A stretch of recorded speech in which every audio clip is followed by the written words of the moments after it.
Vous êtes peut-être diabétique sans le savoir et c'est un problème parce que le taux de sucre qui augmente, il fait des dégâts dans le corps et selon certaines études, près de la moitié de la population mondiale serait dans ce cas-là diabétique et senior avec des complications qui s'installent. Alors si vous avez déjà des petits symptômes, parfois un flou visuel, des bourdonnements d'oreilles, parfois une fatigue inhabituelle ou tout simplement une soif ou une faim anormale, eh bien c'est peut-être déjà un signe de diabète. Consultez votre médecin, vous faites tout simplement un test de dépistage, vous faites piquer le bout du doigt, on aura déjà un premier chiffre de glycémie, de taux de sucre dans le sang et peut-être cet accident qui fait scandale à Nice, un chauffeur de bus qui se sentait fatigué a confié son véhicule et ses passagers à un ami.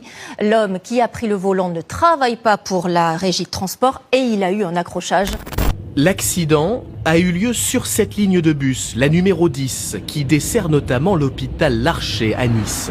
Dans la nuit du mardi 2 au mercredi 3 décembre, un chauffeur fatigué confie son bus et ses passagers à un ami. Sauf que celui-ci n'est pas chauffeur.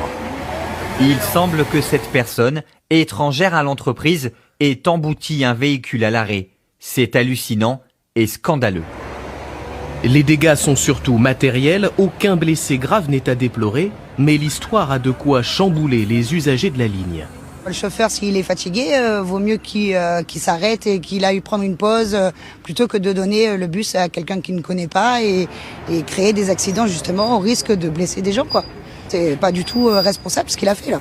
Je sais pas pourquoi il a laissé son bus à un copain qui était pas de la boîte, qui avait pas le permis.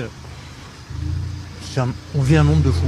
Cet autre chauffeur avec qui nous avons pu discuter brièvement n'en revient pas. Et vous, en tant que chauffeur, comment vous réagissez ?